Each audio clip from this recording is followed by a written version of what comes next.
ইতালিতে বসবাসরত নথিপত্রবিহীন বাংলাদেশি অভিবাসীদের ফেরত নেওয়ার আহ্বান জানিয়েছে ইতালি। সম্প্রতি ঢাকা সফরকালে ইতালির স্বরাষ্ট্রমন্ত্রী মাত্তেও পিয়ান্তোদোসি বাংলাদেশের স্বরাষ্ট্র উপদেষ্টার সঙ্গে এক দ্বিপাক্ষিক বৈঠকে এই বিষয়ে সহযোগিতা জোরদার করার উপর গুরুত্বারোপ করেন। গত সোমবার 2 দিনের সফরে ঢাকায় আসেন ইতালির স্বরাষ্ট্রমন্ত্রী। তার এই সফরকালে বাংলাদেশ ও ইতালির মধ্যে অভিবাসন ও গতিশীলতা সংক্রান্ত একটি গুরুত্বপূর্ণ সমঝোতা স্মারক স্বাক্ষরিত হচ্ছে। বাংলাদেশের প্রবাসী কল্যাণ ও বৈদেশিক কর্মসংস্থান বিষয়ক উপদেষ্টা ডক্টর আসিফ নজরুল এবং ইতালির স্বরাষ্ট্রমন্ত্রী মাত্তেও পিয়ান্তোদোসি নিজ নিজ সরকারের পক্ষে এই স্মারকে স্বাক্ষর করেন।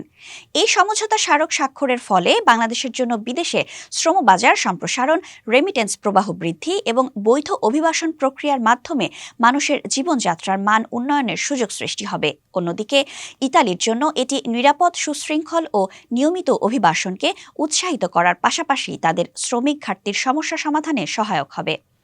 বিশ্লেষকদের মতে এই চুক্তি 2017 সালে ইউরোপে অবৈধ অভিবাসীদের ফেরত পাঠাতে বাংলাদেশ ও ইউরোপীয় ইউনিয়নের মধ্যে স্বাক্ষরিত স্ট্যান্ডার্ড অপারেটিং প্রসিডিওরের আলোকে অনিয়মিত অভিবাসন মোকাবিলায় আরও কার্যকর ভূমিকা রাখবে। চুক্তি স্বাক্ষর অনুষ্ঠানে প্রবাসী কল্যাণ বিষয়ক উপদেষ্টা ডক্টর আসিফ নজরুল বলেন, সরকার ইতালি সহ ইউরোপের অন্যান্য দেশগুলোতে বৈধ অভিবাসন বৃদ্ধির লক্ষ্যে কাজ করছে। এরই অংশ হিসেবে ইতিমধ্যে পর্তুগাল ও অস্ট্রিয়া সহ ইউরোপের 6টি দেশের সঙ্গে সমঝোতা স্মারক স্বাক্ষর করা হচ্ছে। ইতালির স্বরাষ্ট্রমন্ত্রী মাত্তেও পিয়ান্তোদোসি এই সময় বলেন, ইতালি সবসময় শ্রমিকদের বৈধ পথে আসার জন্য উৎসাহিত করে এবং এই সমঝোতা স্মারক দুই দেশের বন্ধুত্বপূর্ণ সম্পর্ককে আরও জোরদার করবে। ডক্টর আসিফ নজরুল আরও বলেন, ইতালি যেতে ইচ্ছুক কর্মীরা যেন বৈধ পথে নিরাপদে যেতে পারেন এবং ভালো পারিশ্রমিক পান, সেটাই সরকারের প্রধান লক্ষ্য। পররাষ্ট্র মন্ত্রণালয়ের এক যৌথ বিবৃতিতে জানানো হয়েছে, এই সফরকালে উভয় পক্ষ দ্বিপাক্ষিক সম্পর্কের বিভিন্ন বিষয় নিয়ে আলোচনা করেছে।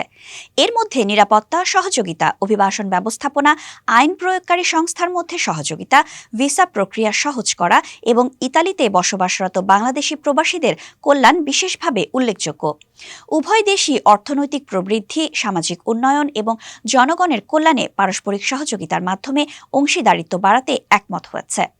সফরকালে ইতালির মন্ত্রী অধ্যাপক ডক্টর মোহাম্মদ ইউনুসের সঙ্গেও সাক্ষাৎ করেন। এই চুক্তি বাংলাদেশ ও ইতালির মধ্যে বন্ধুত্বপূর্ণ সম্পর্ক আরও সুদৃঢ় করবে এবং উভয় দেশের নাগরিকদের জন্য নতুন সুযোগ উন্মোচন করবে বলে আশা করা যাচ্ছে।